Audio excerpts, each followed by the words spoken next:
आजादी का अमृत महोत्सव। ये आकाशवाणी है। प्रस्तुत है कार्यक्रम अमृत उत्सव विकास के चरण। प्रस्तुतकर्ता नितिश अरोड़ा। हर मंगलवार को अमृत उत्सव विकास के चरण कार्यक्रम में हम लेकर आएंगे आजादी के बाद से खेल और खिलाड़ियों की पहचान कराता यह कार्यक्रम। अमृत उत्सव में आज बात करेंगे भारत के लेजेंडरी धावक मिल्खा सिंह। मिल्खा सिंह का जन्म अब विभाजित भारत के पंजाब में एक सिख राठौर परिवार में 20 नवंबर 1929 को हुआ था। मिल्खा सिंह को भारत सरकार ने पद्मश्री अवार्ड से भी नवाजा। चलिए इस महान धावक के जीवन की यात्रा उन्हीं के मुख से सुनते हैं। आकाशवाणी को दिए गए उनके इस साक्षात्कार के कुछ अंश, कुछ यादें आपके जीवन की। मैं एक बड़े मामूली परिवार से हूँ।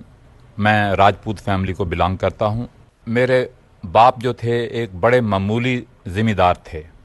ज़मीन चलाया करते थे, अपनी थोड़ी सी ज़मीन थी। और हम 13 बहन भाई पैदा हुए। 13 में से मेरा 8वां नंबर था। गांव का नाम था गोबिंदपुरा और तहसील थी कोट अद्दू और ज़िला था मुजफ्फरगढ़। भारत के विभाजन ने मिल्खा सिंह के जीवन पर खासा असर डाला। विभाजन के बाद हुए दंगों में मिल्खा सिंह ने अपने माँ बाप और भाई बहन को खो दिया और वह शरणार्थी बन के भारत आ गए। किस तरह से भारत में आकर अपने आप को पुनः स्थापित किया? जब पार्टीशन हुई तो पार्टीशन के अंदर मैं आपको बताना चाहता हूं कि मैंने अपने बहन भाई और अपने माँ बाप अपनी आंखों के सामने कत्ल होते हुए देखे। उस टाइम मैं 18-19 साल का था।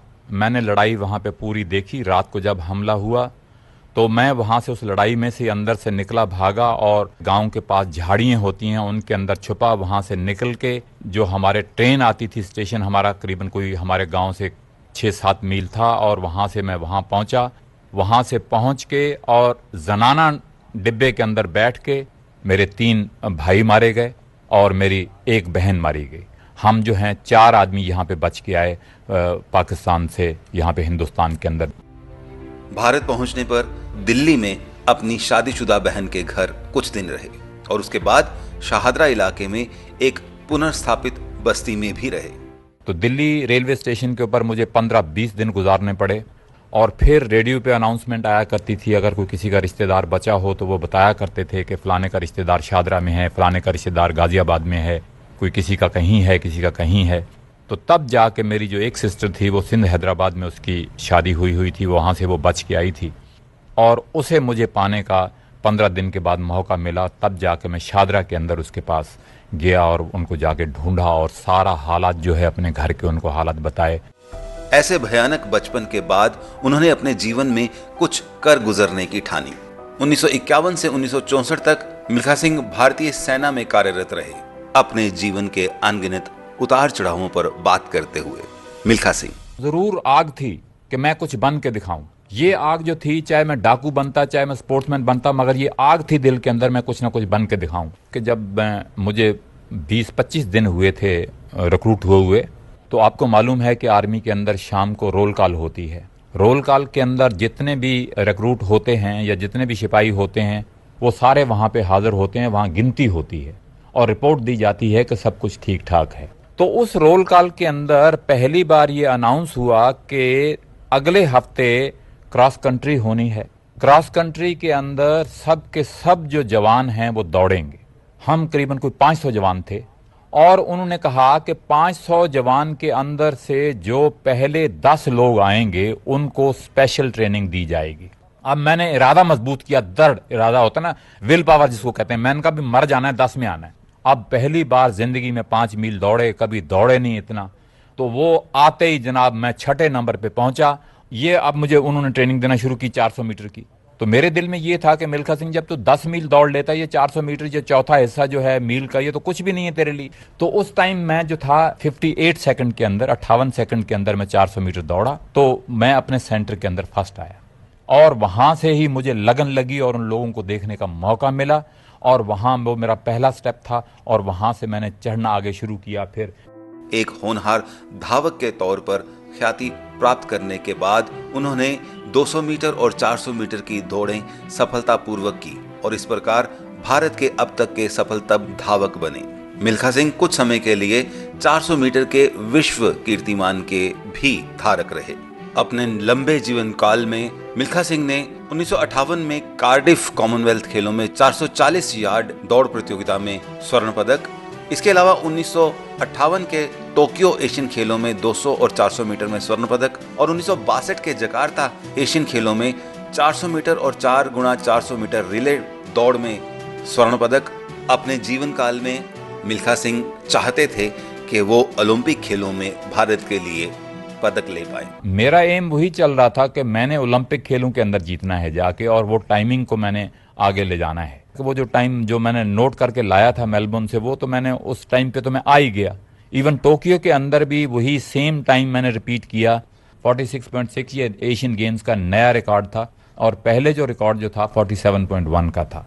ये टोक्यो के अंदर दोनों मेरे नए रिकॉर्ड एशियन गेम्स के अंदर। रोम ओलंपिक से पहले करीबन 80 इंटरनेशनल रेसेस दौड़ी हैं, 80 इंटरनेशनल रेसेस दौड़ी हैं और 80 के अंदर मैंने 77 रेसेस जो हैं दुनिया के अंदर जीती हैं, जो एक रिकॉर्ड है दुनिया का, वो मानते हैं। और इसी वजह से मुझे हेलम्स वर्ल्ड ट्रॉफी मिली थी, अमेरिका वालों ने दी थी 1959 के अंदर। रोम खेलों से कुछ ही समय पूर्व मिल्खा सिंह ने फ्रांस में आयोजित एक दौड़ में 45.8 सेकंड्स का कीर्तिमान भी बनाया था। रोम से पहले यूरोप के अंदर मैं ट्रेनिंग करता रहा। यूरोप से ही मैं रोम चला गया। 4-5 महीने में बाहर रहा। सारे यूरोप के अंदर पेरिस में मैं दौड़ा, रोम के अंदर मैं दौड़ा, जर्मनी में मैं दौड़ा, ऑस्ट्रिया में मैं दौड़ा। हर जगह पे यूरोप के अंदर जहाँ जहाँ कंपटीशन से इनविटेशन मुझे पहले ही आए हुए थे और मुझे सारा प्रोग्राम पता था कि हर 10 दिन के बाद, हर हफ्ते के बाद फलानी जगह पे कंपटीशन है। और लंदन मेरा हेडक्वार्टर हुआ करता था। लंदन में आके मैंने वहाँ रेस्ट करनी। रोम ओलंपिक खेल शुरू होने के कुछ वर्ष पूर्व से ही मिल्खा सिंह अपने जीवन के सर्वश्रेष्ठ फॉर्म में थे और ऐसा माना जा रहा था कि उन खेलों में मिल्खा पदक जरूर प्राप्त करेंगे। लेकिन रोम ओलंपिक खेलों में 400 मीटर दौड़ में मिल्खा सिंह ने पूर्व ओलंपिक रिकॉर्ड को तो जरूर तोड़ा, पर चौथे स्थान के साथ पदक से वंचित रह गए। 250 मीटर की दूरी तक दौड़ में सबसे आगे रहने वाले मिल्खा सिंह ने एक ऐसी भूल कर दी जिसका पछतावा उन्हें सारी उम्र रहा।